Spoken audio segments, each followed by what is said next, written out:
नमस्कार साथियों, कैसे हैं। उम्मीद करता हूं कि आप सभी स्वस्थ होंगे, तंदुरुस्त होंगे। मैं भी स्वस्थ हूं। भगवान की कृपा से आप सभी का हर एक मनोकामना पूर्ण हो। तो साथियों, जैसा कि पिछले क्लास में मैंने आपको बतलाया कि 18 तारीख 9वां महीना 2022 में जो मैथ का जो क्वेश्चन पूछा गया था, यूनिक बुक से बता रहा था, ठीक है।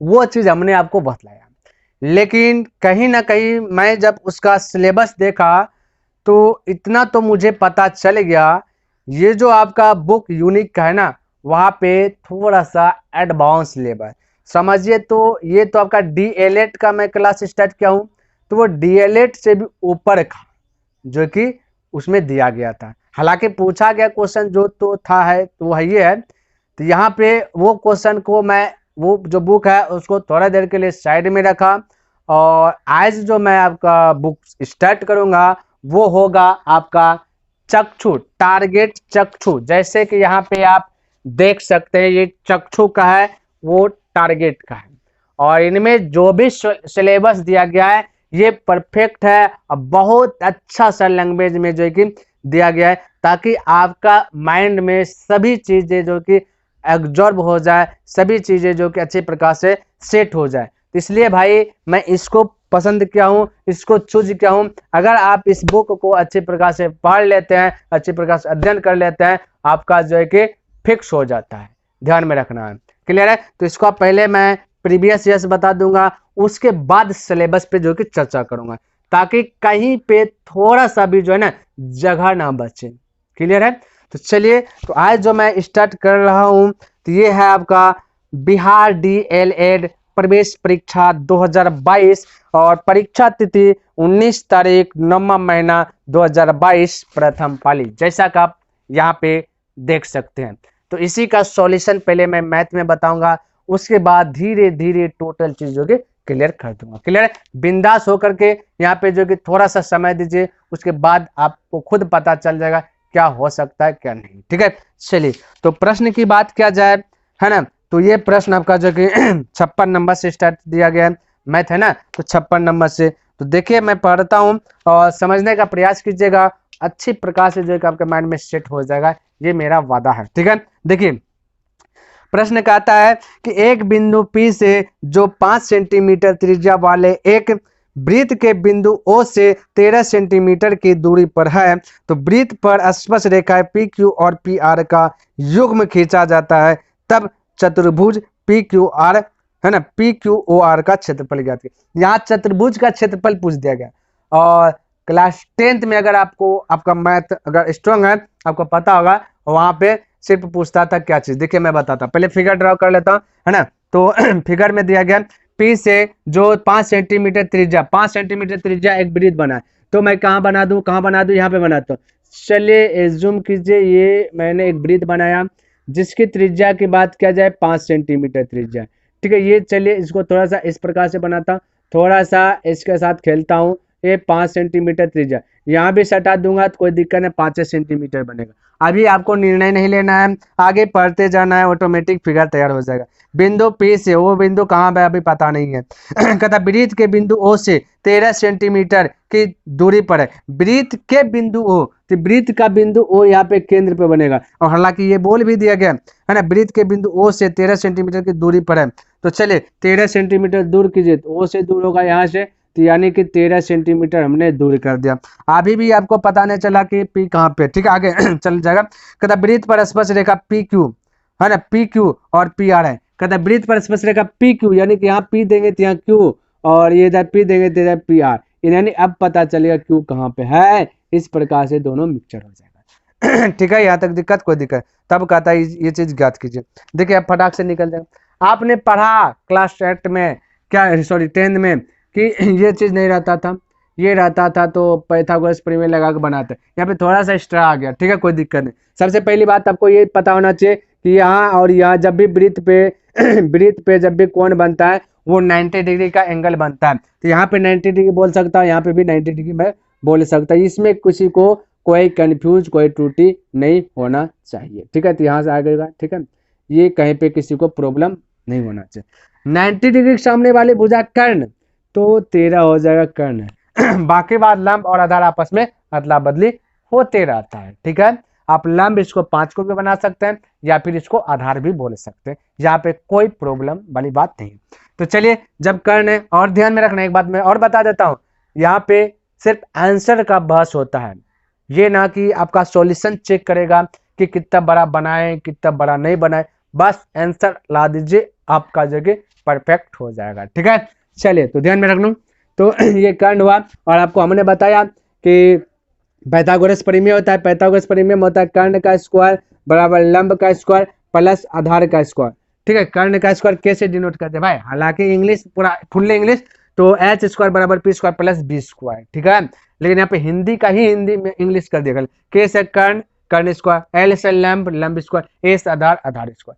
ठीक है, ध्यान में रखना ताकि थोड़ा सा हमको समय का बचत हो, इसलिए ये चीज कर दिया। ठीक है, तो यहाँ पे कर्ण की बात किया जाए 13 है, तो 13 का स्क्वायर कर दूंगा बराबर लंब की बात किया जाए, हम बोले ना लंब इसको बनाइए इसको बनाइए कोई दिक्कत, चलिए लंब मैं जो है ना किसको बना दूं भाई, आपका मर्जी, किसको बना दूं बोलिए, कहीं पे भी चलिए किसी को नहीं, इसी को बनाते हैं। ठीक है, 5 का स्क्वायर कोई दिक्कत नहीं प्लस आधार स्क्वायर, आधार आपका पी क्यू है तो ये लिख देता पी क्यू। ठीक है, 13 का स्क्वायर होता है 169, 5 का स्क्वायर होता है 5 का स्क्वायर होता है 25, तो 25 है पट्टी लाइए, थोड़ा सा दिमाग तेज कीजिए, तो 25 प्लस से जाएगा माइनस में। ठीक है, बराबर हो जाएगा पी क्यू, ध्यान में रखना। अब 169 में से 25 घटेगा तो 144, और ये यहाँ पे पी क्यू का स्क्वायर होगा, जैसे ए का स्क्वायर है उसे पी क्यू, अब ये स्क्वायर का पट्टी लाइए टोपी बन जाएगा, और 144 का 12 जाता है 12, जो हो गया पी क्यू बराबर 12। ठीक है, यहाँ तक किसी को दिक्कत नहीं होना चाहिए, कहीं पे कंफ्यूज नहीं होना चाहिए। अब आपका निकल गया पी क्यू 12। ठीक है, अब ध्यान से देखिए, हमें तो त्रिभुज का क्षेत्रफल तो चाहिए नहीं, हमें चतुर्भुज का क्षेत्रफल चाहिए। अगर त्रिभुज का क्षेत्रफल होता तो हम कहते पी ओ क्यू, त्रिभुज पी ओ क्यू का क्षेत्रफल है ना, लेकिन यहाँ पे यहाँ 12 बना तो यहाँ भी 12 बनेगा, यहाँ भी 5 बनेगा, यानी टोटल की बात किया जाए, टोटल इसमें 2 त्रिभुज है और दोनों त्रिभुज को जोड़ देंगे चतुर्भुज बन जाएगा। जैसा कि यहाँ देख सकते हैं, 1 कोण 2 कोण 3 कोण 4 कोण, चतुर्भुज में टोटल 4 कोण होता है, तो 1 कोण यहाँ बना, 1 कोण यहाँ बना 2 कोण, 1 कोण यहाँ बना 3 कोण, 1 कोण यहाँ से यहाँ बना 4 कोण, है ना। तो 2 त्रिभुज के क्षेत्रफल को जोड़ लीजिए या फिर एक त्रिभुज का क्षेत्रफल में 2 से गुना कर लीजिए, ये अब आपके ऊपर निर्भर करता है कैसे आपको करना है। ठीक है ना। तो चलिए मैं यहाँ पे क्या करता है ना, त्रिभुज 2 त्रिभुज का क्षेत्रफल को क्या करता है, 2 त्रिभुज का क्षेत्रफल को जोड़िए या फिर 2 से गुना कीजिए, बतवा बराबर हो जाएगा। तो क्या करूँ, दोनों त्रिभुज का क्षेत्रफल का जोड़िए, 2 त्रिभुजों के क्षेत्रफलों का योग, या फिर 2 है ना 2 त्रिभुज का क्षेत्रफल लिख देता हूँ, 2 त्रिभुज का क्षेत्रफल। ठीक है, कोई दिक्कत नहीं होना चाहिए, या 2 गुणों का योग बोलिए या फिर क्षेत्रफल दोनों का, है ना, तो योग बोलेंगे तो बस जुड़ेगा, कोई दिक्कत नहीं। त्रिभुज का क्षेत्रफल था 1/2 इंटू आधार गुना, है ना, आधार को बोलेंगे हम यहाँ पे क्या चाहिए, आधार को ऐसे डिनोट क्या है, आधार गुना क्या चीज जगह आपका ये लंब इंटू आधार गुना ऊंचाई होता है, तो ऊंचाई बोल दीजिए ना लंब को। ठीक है, आधार गुना ऊंचाई, तो लंब को यहाँ पे ऊंचाई बता रहे हैं। ठीक है, और ये 2 तो 2 दे दिया, अब वैल्यू पुट कीजिए बनेगा, ये 2 है आपका गुना में, 2 तो 2 गुना 1/2 इंटू आधार की बात किया जाए तो आधार आपका यही है ना, ये यहाँ पे था ना आधार, यानी आपका पी क्यू है ना, तो पी क्यू 12, और लंब की बात किया जाए, लंब हमने किसको माना है 5 को, तो ये हो जाएगा 5, 2 से 2 गया 12 पंचा 60, तो 60 आपका करेक्ट आंसर आ गया। ध्यान में रखना है, आप 2 त्रिभुज के क्षेत्रफलों का योग कीजिएगा तो अलग अलग कीजिएगा, 1/2 इंटू आधार गुना ऊंचाई, है ना, और फिर प्लस 1/2 गुना आधार गुना ऊंचाई, ये हो जाएगा। ठीक है, तो ये हो गया आपका आंसर। चलिए इसको उतारिए, ये आपका 56 नंबर प्रश्न था। ठीक है, उतारिए, उसके बाद आगे बढ़ता हूँ। तो देखिए ये सारा चीज हमने क्या चीज लिख लिया, ये वेरिएबल्स दिया गया, फ्रीक्यू दिया गया। ठीक है, समझने का प्रयास कीजिएगा। अगर क्लास 10th में पढ़े हैं और थोड़ा बहुत अच्छा नॉलेज है ना, तो आपको पता होना चाहिए कि संख्यांकिक चैप्टर में पढ़ रहे थे माध्य माध्यक बहुलक, तो माध्य निकालने के लिए फॉर्मूला आता था सिग्मा एफ एक्स बटे सिग्मा एफ। ठीक है, यहाँ भी वही होगा, लेकिन यहाँ पे थोड़ा सा नजरिया चेंज करना है। ठीक है, चेंज ये करने जो वेरिएबल्स दिया गया, ये आपका हमने जब माध्य निकालते थे तो क्या करते थे, वर्ग अंतराल दिया रहता था, बारंबारता दिया रहता था। यहाँ पे ये जो आपका फ्रीक्यू दिया गया, ये आपका बारंबारता है, तो हमें निकालना रहता था वर्ग चिन्ह, यहाँ पे आपका वर्ग चिन्ह ही दे दिया गया, तो वर्ग चिन्ह गुना बारंबारता करते हैं तो सिग्मा एफ एक्स निकलता है, बस वहां पे गुना कीजिए और सबको ऐड कर देना है, तो ऐड करके बारंबारता से डिवाइड कर देना, आपका आंसर आ जाएगा। तो 10 गुना 3 तो हो जाएगा 30, प्लस 10 गुना 15 तो हो जाएगा 150।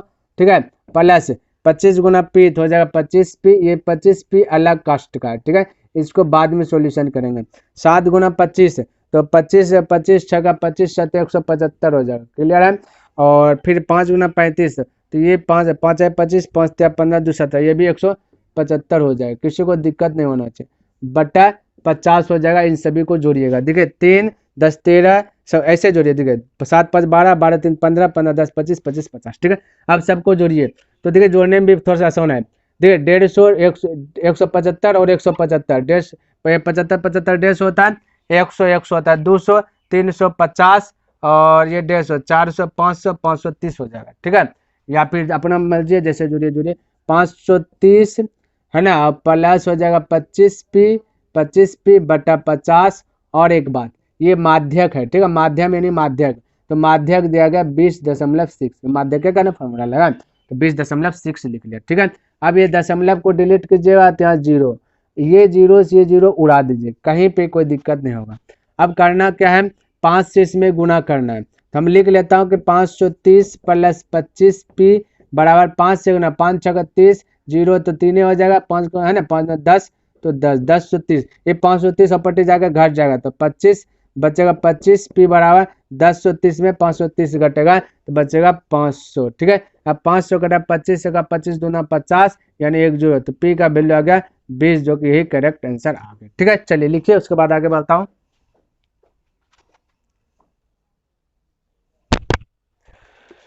देखिए 58 नंबर का था, एक बिंदु से एक अन्य बिंदु तक एक सीधी रेखा खींची जा सकती है, इसे किस रूप में कहा जाता है, ठीक है, किस रूप में कहा जाता है।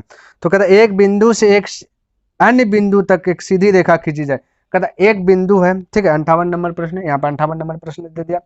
एक बिंदु है ना, कोई भी बिंदु होगा, एक बिंदु होगा, समझिए मेरी बात को खाली। एक बिंदु से एक अन्य बिंदु तक, एक और अन्य बिंदु है, एक अन्य बिंदु तक एक सीधी रेखा खींची जाती, कोई दिक्कत नहीं, एक सीधी रेखा खींची जाती, खींच दिए है ना, खींची जाती थी इस कथन को, तो कहता देखिए यहाँ पे ऑप्शन दिया गया, एक अभिगृहित, एक अभिधारणा, एक परिभाषा और एक प्रमाण।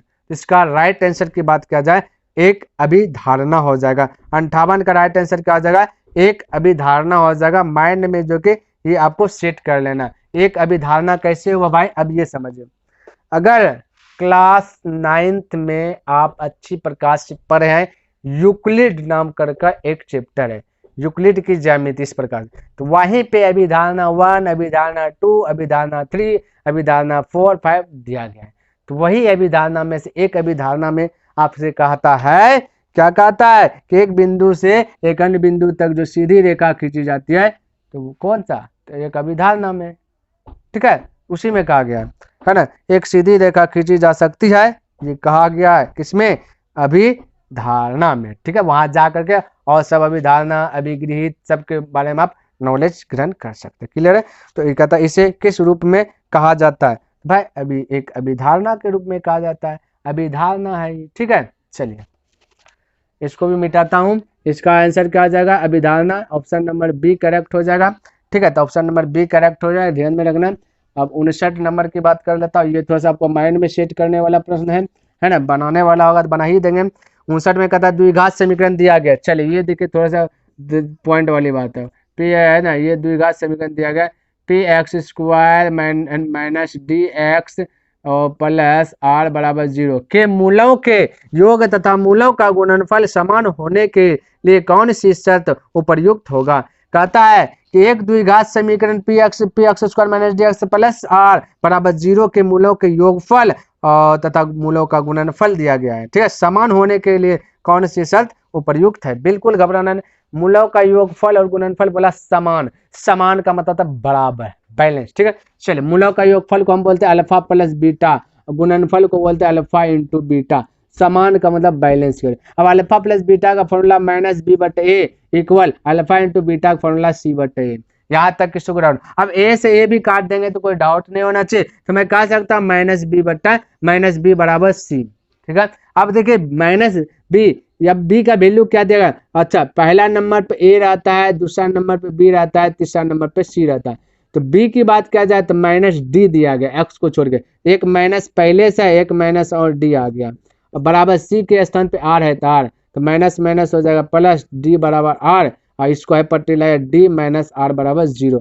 या तो आपका ये आंसर या तो आपका ये आंसर, दोनों में से एक आंसर आपका जरूर से दिया होगा। तो देख लेते हैं क्या दिया गया भाई, 59 नंबर है ना। चलिए 59 नंबर में दिया गया है डी माइनस आर इक्वल 0, यानी कि ये वाला दिया गया। ठीक है, कोई दिक्कत नहीं। चलिए उतारिए इसको पहले।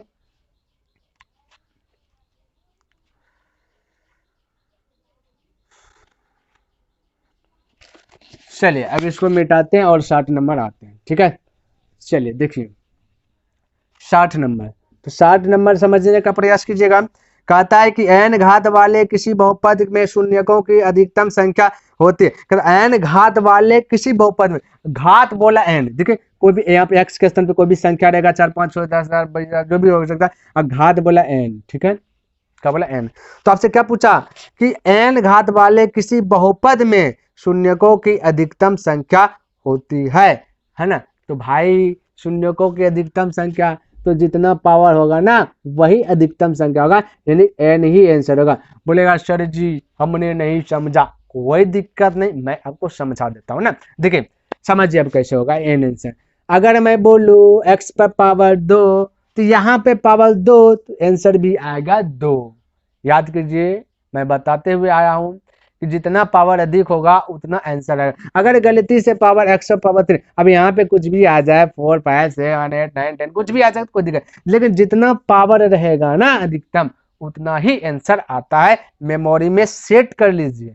अगर x पर पावर 4, तो यहाँ पे जो 4 है यही तो आपका n है। घात का मतलब ही होता है पावर, तो यहाँ 4, तो आंसर भी आएगा 4। तो यहाँ बोला x पर पावर n, तो आंसर क्या आएगा, आंसर भी तो n ही गो आएगा ना, n ही आएगा ना। ठीक है, चलिए अब आपको समझ में आ गया होगा, अब कहीं पे डाउट नहीं। लिखे कि ना भाई, चलिए हाँ समझ गए होंगे, लिख लिए होंगे थोड़ा सा। ठीक है, चलिए 61वां नंबर प्रश्न देख लेता हूँ। 61 नंबर है ना, 61 नंबर त्रिकोणमिति वाला प्रश्न। कहता 1 plus coat square theta into sine square theta का मान क्या होगा। कोई दिक्कत नहीं, लिख लेता हूँ 1 प्लस कॉट स्क्वायर थीटा है ना, इंटू दिया गया है साइन स्क्वायर थीटा। इस प्रकार से है, साइन स्क्वायर थीटा का मान क्या होगा। कोई दिक्कत, 1 प्लस कोट स्क्वायर थीटा, इसका फॉर्मूला याद होना चाहिए क्या होता है। तो 1 प्लस कोट स्क्वायर थीटा का फॉर्मूला मुझे पता है कि कॉसेक स्क्वायर थीटा होता है, इंटू साइन स्क्वायर थीटा का भी फॉर्मूला याद होना चाहिए। तो 1 बटे कॉसेक स्क्वायर थीटा होता है। Cosec square theta cosec square गया, बचा 1, तो ये आपका करेक्ट आंसर आ गया। ठीक है, चलिए लिखे, थोड़ा सा समय देता हूं है ना।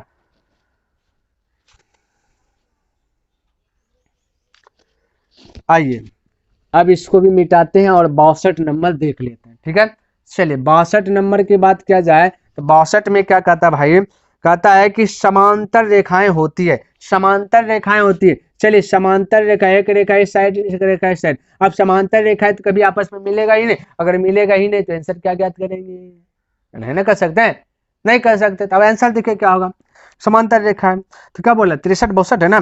कहता है कि एक तलीय प्रतिच्छेदी करने का संभावना है क्या। कभी प्रतिच्छेदी का मतलब काट देना, इस प्रकार से और इस प्रकार से काट देने, कभी काटेगी। अगर रेलगाड़ी का जो पटरी देखे होंगे ना, अगर पटरी काट दी तो रेल दुर्घटना हो जाएगी ना, ट्रेन पटरी पर से उतर जाएगी ना। तो इसलिए समांतर पटरी गया है तो वो कभी मिलेगी नहीं। अगर मिल गया, अगर काट दिया है ना, अब ऐसा नहीं सोचिएगा कि पटरी पे चेंज कैसे कर देता है, तो भाई वहाँ पे चेंज जब भी करता है ना तो चेंज करने के लिए रूट रहेगा ना, फिर तो वो सीधा हो जाता है ना। ठीक है, ये समांतर रेखाएं कभी काटती नहीं है, ये माइंड में सेट कर लेना है। ठीक है, कभी नहीं काटेंगे तो राइट आंसर की बात कीजिएगा तो एक समकोण हो जाएगा, सॉरी कहाँ पे 62 है ना, एक तलीय हो जाएगा, एक तलीय। ठीक है, एक तलीय माइंड में सेट कर लीजिए, एक तलीय हो जाएगा। क्लियर है, किसी को डाउट, कोई डाउट नहीं होना चाहिए। चलिए 62 हो गया है ना। 63 नंबर देख लेता हूँ। चलिए 63 लिख लिए, चलिए आइए 63 नंबर देख लेता हूँ। 63 नंबर की बात किया जाए तो 63 नंबर क्या कहता है कि किसी चक्रीय समांतर चतुर्भुज का प्रत्येक कोण कितने समकोण के बराबर होता है। चक्रीय का मतलब एकदम सब वृत्त की तरह। चलिए पहले मैं वृत्त बना लेता हूँ, वृत्त बना लिया। अब चतुर्भुज बोला है, इसके अंदर एक चतुर्भुज का निर्माण करता हूँ, किसी भी प्रकार का हो सकता है, चतुर्भुज का निर्माण कर लेता हूँ। ये हमने चतुर्भुज बना लिया, चक्रीय चतुर्भुज हो गया है ना।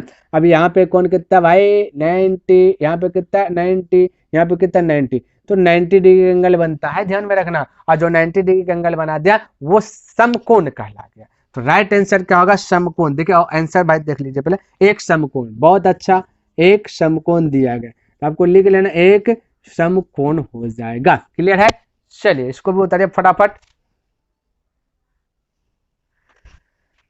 आइए अब इसको भी मिटाते हैं और आगे प्रश्न देख लेते हैं। 64 नंबर समझिएगा, बहुत बहुत आसान, ये सारा क्वेश्चन क्या पूछा गया है ना, आसान है कि नहीं आसान, आपसे भी बन जाएगा। देखिए थोड़ा बहुत जो डाउट है तो मैं बता ही रहा हूँ, ठीक है। 64 में क्या कहता है, एक किनारे पर है ना, एक किनारे पर तेज तेज एक बेलनाकार पेंसिल का जो कि संयोजन होता है एक किनारे पर। अच्छा एक पेंसिल लेता हूँ, ठीक है, पेंसिल लेता हूँ पहले, और आंसर की बात एक शंकु और एक बेलन, एक शंकु और एक बेलन का चिन्ह, एक अर्धगोला और एक बेलन, 4 बेलन। कोई दिक्कत नहीं, एक पेंसिल ले लो भाई, एक पेंसिल ले लो, पेंसिल। चलिए मैं एक पेंसिल लेता हूँ, कौन सा पेंसिल, चलिए कोई भी पेंसिल हो जाए ना। ये मैंने एक पेंसिल डिजाइन कर लिया, ठीक है। इधर से तो पेंसिल बंद ही रहता है ना। और इधर जब हम थोड़ा सा पेंसिल लाते हैं ना, तो इसको गोभा गोभी वाला काम करते हैं, इस प्रकार से गोब देते हैं और ऐसा जो कि दृश्य दिखता है। थोड़ा सा ध्यान में रखना, ऐसा दिखेगा है ना, लगभग लगभग इस प्रकार से रहता है, ठीक है, इस प्रकार से है ना। और इसको पकड़ करके लिखते हैं, ये या तो चाहे आप ऐसे भी बोल सकते हैं, ठीक है, इस प्रकार से है ना। तो ध्यान में रखना, पेंसिल इस प्रकार से, इस प्रकार से, इस प्रकार से बोल दीजिए, ठीक है। अब जब पेंसिल रहा और इसको भाई ध्यान में रखना, ये जो लंबा या ये जो दिख रहा है इसको बोलते हैं बेलन, और ये जो बना है, ये लोकनी जो बना है इसको बोलते हैं शंकु, शंकु बोलते हैं। अब आंसर देख लीजिए ना, क्या बोला आंसर 64 नंबर प्रश्न का, एक शंकु और एक बेलन। हे भाई है तो है, एक शंकु एक बेलन, तो राइट आंसर क्या हो जाएगा, ए नंबर हो जाएगा करेक्ट 64 का। क्लियर है, चलिए एक शंकु और एक बेलन बनता है। क्लियर, चलिए इसको भी मिटाता हूं और आगे प्रश्न देखता हूं क्या कहता है। तो आपका आ गया 65 नंबर, ध्यान से देखिएगा 65 नंबर कहता कि भुजा की लंबाई, ये भाई लाइट चल गया, कोई दिक्कत नहीं, थोड़ा सा दिक्कत होगा, लाइट में बढ़ा लेता हूँ, ठीक है। लाइट ये हो गया आपका, लाइट थोड़ा बहुत साथ दो, थोड़ा बहुत इधर आ जा, इधर आ जा, आ गया, ठीक है। चलिए भाई अब थोड़ा बहुत लाइट का प्रॉब्लम हो सकता है, लेकिन फिर भी आपको सीखना है ना। चलिए तो क्या है ना, 64 नंबर, 64 हो गया 65, कहता है कि भुजा की लंबाई ए वाले वर्ग का क्षेत्रफल है, कोई दिक्कत, भुजा की लंबाई ए वर्ग का क्षेत्रफल, वर्ग का चारों भुजा सेम होता है, ठीक है। तो ये जूम कर लेना, ये वर्ग है, ए बोला लंबाई, अब वर्ग है तो ये सब हो गया, तो वर्ग का क्षेत्रफल होता है भुजा स्क्वायर, क्या होता है भुजा स्क्वायर, इंग्लिश में बोले तो ए स्क्वायर, ठीक है। परिमाप बोले सबको जोड़ के 4a, आपसे क्षेत्रफल पूछा गया तो ए स्क्वायर आंसर देखिए किधर देगा 65 में, ए स्क्वायर देखिए ऑप्शन नंबर डी दिया गया, ए स्क्वायर, ठीक है। तो डी आपका करेक्ट हो जाएगा, ए स्क्वायर करेक्ट हो गया डी, ठीक है। लिखिए लिखिए भाई, देख लेता हूं, ठीक है। चलिए आपको तो दिखना चाहिए, सब सब चीज दिखेगा, मिटाता हूं, ठीक है।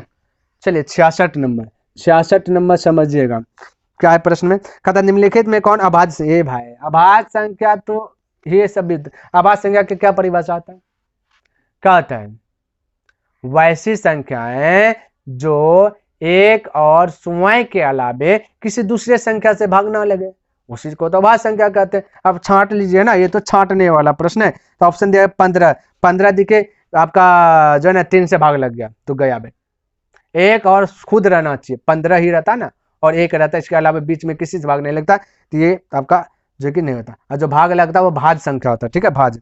और एक दिया 4, 4 तो भाई सॉरी कम, 23 दिया गया, 23 तो गया, 23 ही अभाज्य संख्या होगा, 23 एक से भाग लगेगा और ये 23 खुद से भाग लगेगा, बाकी बात किसी से भाग नहीं लगेगा, तो right answer option number B correct हो जाए। बाकी बात अगर आप जांचना चाहते हैं ना, तो 12 4 से भाग लगा, 3 से भाग लगा, 75 तो 15 से भी भाग लगा, 3 से भी भाग लगा, 5 से ये भी गया। जो एक और स्वयं के अलावा दूसरा संख्या भाग लगता है उसे भाज्य संख्या कहता है, माइंड में सेट कीजिए और इसको लिखिए, तो इसका आंसर क्या हो जाएगा 23 हो जाएगा, ठीक है बी। चलिए 66 भी कंप्लीट हो गया, फटाफट देख लेता हूँ 67 नंबर भी देख लेता हूँ, है ना। तो 67 में देखिए क्या कहता है, कहता है 1 2 x 4 5 का माध्यक 3 है तो इसका माध्य क्या होगा, कोई दिक्कत नहीं, लिख लेता 1 2 x 3 4, ऐसे दिया ना, उल्टा पुल्टा लिख लिया है ना, x 4 5, ठीक है, ये होगा 4, ये होगा 5, यानी एक एक बढ़ रहा है तो क्या पता ये 3 होगा, एक एक बढ़ रहा है तो ये 3 होना चाहिए भाई।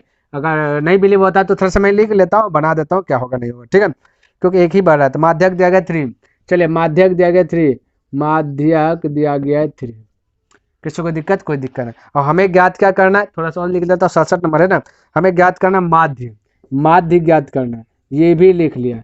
चलिए मेरे ख्याल से तो 3 आना चाहिए एक्स के स्थान पे, ठीक है, क्योंकि एक्स के स्थान पर आ जाएगा तो फिर माध्य निकालिए, कुछ भी निकालिए, फटाक से निकालिए, क्योंकि एक एक बढ़ रहा है इसलिए मैंने बोला, ठीक है। तो देख लेता, चेक कर लेता हूँ, अगर थोड़ा बहुत लगे तो देखिए। तो माध्यक भाई लाइट आ गया, थोड़ा बहुत, थोड़ा सा कमी आने दीजिए। चलिए अब देखिए माध्यक भाई, तो माध्यक ज्ञात करने के लिए फॉर्मूलाज क्या होता है ना, सभी को जोड़ दो। तो हम जोड़ते हैं भाई 1 + 2 प्लस, है ना, बढ़ते क्रम में x + 4 + 5 बटे क्या करना है आपको, ये 3 ने भाई क्या गो है, 1 2 3 4 5 गो 5, ये माध्यक दिया है 3। तो जोड़िए 2 1 3 5 4 9 9 3 होता 12 बराबर 5 गुना 3, क्रॉस मल्टीप्लाई होगा ना, देखिए इसके नीचे 1 तो 5 15, तो 12 + x होगा इस साइड में, 12 + x होगा, और ये 12 पट्टी जाएगा तो x बराबर 15 में से 12 गया 3, तो फटाक से हो गया ना 3। अगर x का 3 हो गया तो माध्य निकलेगा। तो देखिए माध्य निकालने के लिए भी फॉर्मूला क्या कहता है कि सबको लिख लो 1, ये माध्य निकालना 1 + 2 + 3 + 4 + 5, और जोड़ करके देखिए मैं इसको और 1 2 तरीका बताऊंगा।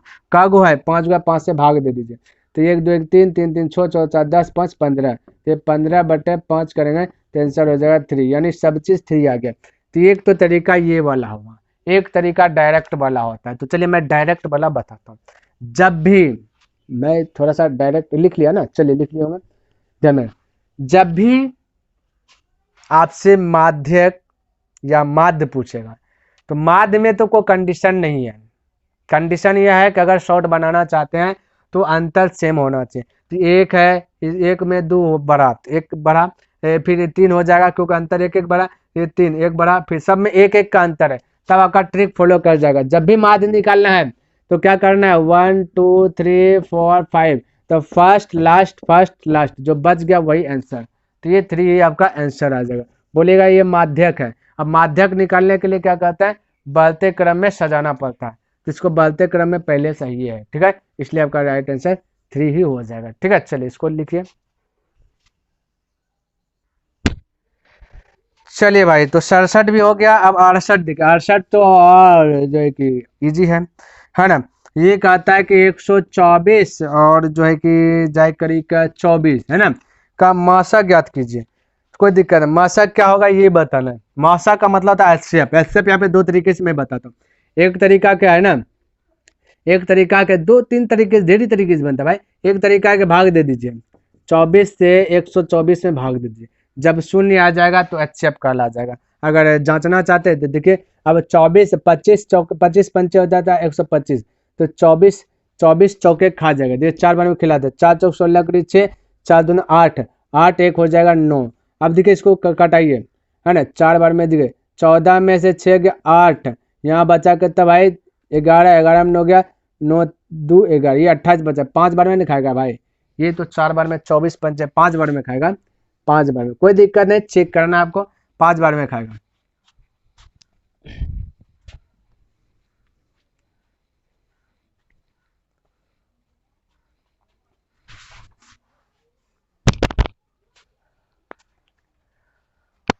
चलिए ये देखिए 68 नंबर में कहता है कि 124 और 24 का माध्य ज्ञात कीजिए। माध्य देखिए 3 4 तरीके से ज्ञात हो सकता है, ठीक है। तो चलिए जो तरीका आपको अच्छा लगे वो तरीका आप माइंड में सेट कर दीजिएगा। चलिए मैं बताता हूँ 1 2 तरीका यहाँ पे।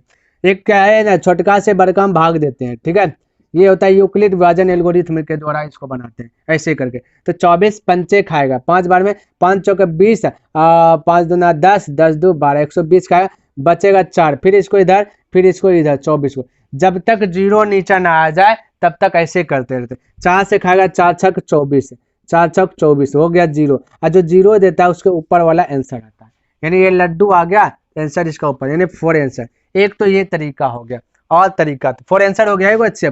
एक तरीका और बताना, एक तरीका क्या है, एलसीएम मेथड, यानी कि 24 को अलग में तोड़ना है, 2 से 12, 2 से तोड़ना 6, 2 से तोड़ना 3, इस प्रकार से। फिर 124 को अलग में तोड़ना है, 2 से 6 2, फिर 2 से 3 1, फिर नहीं टूटेगा। अब आप कह सकते हैं 24 बराबर 2 गुना 2 गुना 2 गुना 3। आप कह सकते हैं कि 124 बराबर 2 इंटू 2 है ना, 2 इंटू 2 इंटू 31। दोनों घर में जो मिलेगा आंसर, तो एगो 2 एगो 2, बाकी कुछ नहीं मिला, तो 2 गुना 2 तो हो जाएगा 4 आंसर। ठीक है, तो इस प्रकार से भी बना सकते हैं और एक डायरेक्ट भी बना सकते हैं। चलिए तो हुआ एक डायरेक्ट कॉम्पिटेटिव एग्जाम ले लेवल 3, सपोर्ट लेगा मेमोरी में, ठीक है, नहीं भी लेगा ठीक है, हमने दोनों बना।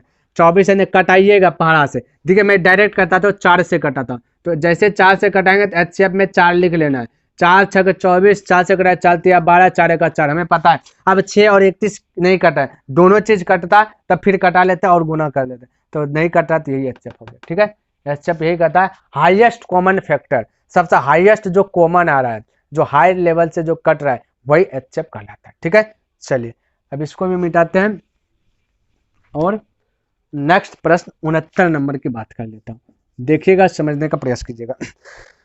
कहता है दो समरूप त्रिभुजों है ना, त्रिभुजों ए बी सी और डी ई एफ के क्षेत्रफल क्रमशः 392 वर्ग सेमी और 200 वर्ग सेमी भी है।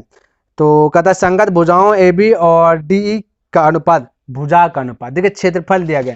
जब भी एक बात मैं बता रहा हूं इसको नोट कीजिए, जब भी आपको जो है ना क्षेत्रफल दिया रहे और भुजा पूछ ले, क्या पूछ ले, भुजा, नोट कर लीजिएगा। कोई भी प्रश्न रहे, क्षेत्रफल दिया रहे, भुजा पूछे, तो आपको करना क्या है, बस जो भी दिया गया है उसको दिखेगा, अगर कटे तो कटा लेना है, नहीं कटे तो टोपी पहना देना है। देखिए यहाँ पर टोपी पहनाता हूँ, आपका शॉर्ट में आंसर निकल जाएगा भाई। ये कहता है 69 नंबर है ना, हाँ, तो आपका दिया गया, पहले दिया गया 392, 392 लिख लिया, फिर दिया गया कहता है 200 दिया गया तो 200 लिख दिया। ठीक है, अब ये रेशियो लिख दिया। अब हमने क्या बोला, हमें भुजा में कन्वर्ट करना है, भुजा में कन्वर्ट करना है तो इसको टोपी पहनाना पड़ेगा। कब, पहले कटा लीजिए, कटे तो कटा लेना है तब, तो 2 से कटेगा 100 बार में, ये 2 से कटेगा 2 एक 2, बचा 1 9 दूना 18, बचा 1 6 दूना 12, अब रेशियो है ना, अब रेशियो, और इसको अब नहीं कटाना है क्योंकि अब हमको पता है कटाएंगे तो फिर गड़बड़ हो जाएगा। ठीक है, क्योंकि 200 का टोपी अगर पहनाते हैं, इसको देखे इसका टोपी पहनाएंगे तो फिर ये गड़बड़ हो जाएगा, क्योंकि ज़्यादा कटाइएगा, अच्छे दिखे, ज़्यादा कटाइएगा ना तो फिर लोचे में पड़ जाइएगा, तो इसके बढ़िया अब कटेबे मत कीजिए। आ गई है, इसका बाहर आता है 14, इसका बाहर आता है 10। ठीक है, यहाँ 200 और 392 में पता नहीं चल रहा था, तो एक स्टेप यहाँ पे हमने कटाया और अभी कट रहा है, देखिए 7 और 10 5, और आप कटा सकते हैं तो फिर लास्ट में वही आ जाएगा, 7 और 5 ही आ जाएगा, दोनों जब तक कट रहे कटाते रहिए, 7 5 आ जाएगा बाहर, यानी कटने के बाद ये 49 बचेगा, ये बचेगा 25 बचेगा, जैसे 4 से कटाते हैं। देखिए देखिए भाई, हालांकि आ गया 7 5, मैं यहाँ पे भी कर दिया, हमने बोला कटेगा तो कटाते रहिएगा, तो देखिए ये भी थोड़ा सा कटा देता, और टोपी तो पहनाइए लीजिएगा, जब नहीं कटने लगेगा टोपी पहनाइए।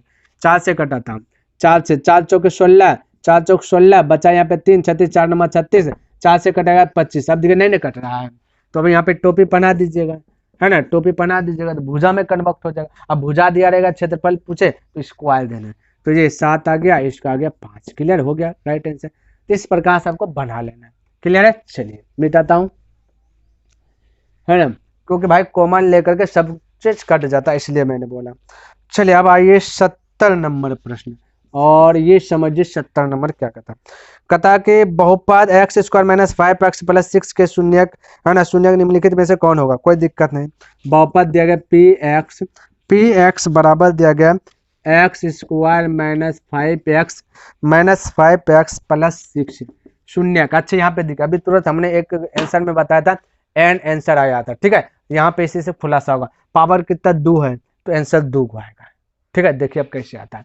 यहाँ पे बनाने का तरीका, एक तो ऑप्शन मेथड है, एक तो डायरेक्ट, हालांकि बनाने का तरीका 2 3 को है, यहाँ पे मैं शॉर्ट ही बनाऊंगा, है ना, या तो पहले डिटेल्स बना दूंगा। ठीक है, तो क्या करना है, फर्स्ट इंटू लास्ट करना है तो हो जाएगा 6 को रब में करना है, तो ऐसा संख्या छोड़ देखना कौन कौन पाराम है जो कि जोड़ने या घटाने के बाद 5 पूरे। हमको पता है कि 2 गुना 3 होता है 6, और 2 में 3 जोड़ेंगे तो होगा 5, लेकिन माइनस चाहिए इसलिए दोनों में माइनस दे दीजिए। पहले मैं डिटेल से बताता हूँ, उसके बाद मैं ट्रिक दूंगा। ठीक है, अब इसको क्या कीजिएगा, एक्स स्क्वायर और माइनस सब में एक्स लगा दीजिएगा, तो 2x माइनस 3x और प्लस 6 बराबर 0। ठीक है, ये ध्यान बराबर 0 लेना, क्योंकि ये पी एक्स दिया है ना, शून्य बोला। अब ये इसके स्थान पे ये दोनों आया, नहीं तो जोड़िए तो ये चीज लिखा जाए। अब एक्स, एक यहाँ पे 1 एक्स स्क्वायर है, यहाँ पे 2 एक्स है, 1 और 2 कौन सा पाराम है ये ढूंढिएगा, बड़ा से बड़ा पड़ा, बोले एक कम है तो एगो एक्स कॉमन लीजिएगा, तो यहाँ बचे एक्स और यहाँ बचेगा -2। घबराना नहीं है, मैं अभी शॉर्ट बताऊंगा। इसको रफ में रखा हूँ, इसको रफ में रहने दीजिए। और फिर आपका देखिए ये दोनों हो गया। अब इसी को एक बार लिख लीजिए, एक्स -2 इक्वल 0। अब यहाँ पे देखिए बचा क्या, माइनस दे दीजिए। यहाँ एगो एक्स है, यहाँ पे 3 गो एक्स है, और यहाँ क्या चाहिए बोलेगा 3, तो 3 दे दीजिए। अब देखिए पूरी जाएगा, 3 गुना एक्स 3 एक्स, माइनस गुना माइनस प्लस 3 गुना 2 6। अब आपको क्या करना है, एक एक्स -2 एक बार ये वाला, क्योंकि दोनों में सेम है, एक बार ये वाला एक्स और ये -3 है बराबर 0। अब क्या करना है, एक्स -2 बराबर 0 और एक्स -3 बराबर 0। तो एक्स बराबर -2 जाएगा थोपट्टी और एक्स बराबर -3 जाएगा ऊपट्टी। तो ये आ गया आपका आंसर, एक्स बराबर 2 का आंसर 2 और 3 इस प्रकार से। ये तो हुआ लंबा प्रोसेस, लेकिन आपको इतना करना नहीं है ना, क्योंकि हमें आंसर से बस है ना भाई। तो देखिए अब ट्रिक, अब मैं ट्रिक दे रहा हूँ और आपको कमेंट करना यही बोला कि पहले से क्या आप जानते थे या नहीं, ठीक है। और अप्लाई ऐसे करना, ये गुणनखंड विधि से हमने हल किया, और विधि होता है द्विघात सूत्र से भी होता है, ठीक है। चलिए अब देखिए ट्रिक, ये आया है ना -2 हम ध्यान दीजिए, एक्स स्क्वायर का गुणक कितना है, एक्स स्क्वायर गुणक किससे हुआ, 1 से हुआ, तो इसके नीचे में 1 लिख देना है। नहीं भी लिखेगा चलेगा, अगर 2 रहता है तो 2 लिख देते, 3 रहता है यहाँ पे तो 3 लिख देते। और हाँ, चिन्ह को चेंज करना, यानी ये माइनस है तो इसको प्लस बना देना, माइनस है तो प्लस। देखिए आंसर आ गया फटाक से। ये ताम झाम जो इतना जो हमने किया, ये सारा ताम झाम से देखिए बच गए, ये सारा जो है ना बच गया। कैंसिल कर दीजिए, ये हमने बताया डायरेक्ट आंसर 2 3, बस इसी से पकड़ करके लाए, माइनस था तो प्लस बना दिए, माइनस था तो प्लस बना दिए, तो आपका राइट आंसर आ गया। बस ध्यान में रखना, यहाँ एक्स स्क्वायर का गुना कर 2 3 रहता है, वो चीज़ लिख करके हल करते हैं, ठीक है। चलिए भाई आज का क्लास बस यहाँ पर ही स्टॉप करता हूँ, क्योंकि वीडियोस हो जाता है लंबा। क्लियर है, तो कैसा लगा वीडियोस कमेंट करके अपना अपना राय अवश्य दें। अगर पसंद आए तो इस वीडियोस को लाइक भी कर दे, और हो सके तो अपने दोस्तों के साथ भी शेयर कर दे, क्योंकि जैसे प्रीवियस ईयर्स क्वेश्चन खत्म होगा वैसे मैं सिलेबस से आ जाऊंगा, और सिलेबस से जो पढ़ाऊंगा वो गर्दा पढ़ाऊंगा, ठीक है। एक भी क्वेश्चन नहीं छूटना चाहिए, इस कैटेगरी से मैं तैयारी करवा दूंगा। तो नेक्स्ट दिन मिलता हूँ इनसे आगे लेकर के, तब तक के लिए धन्यवाद। जय हिंद, जय भारत।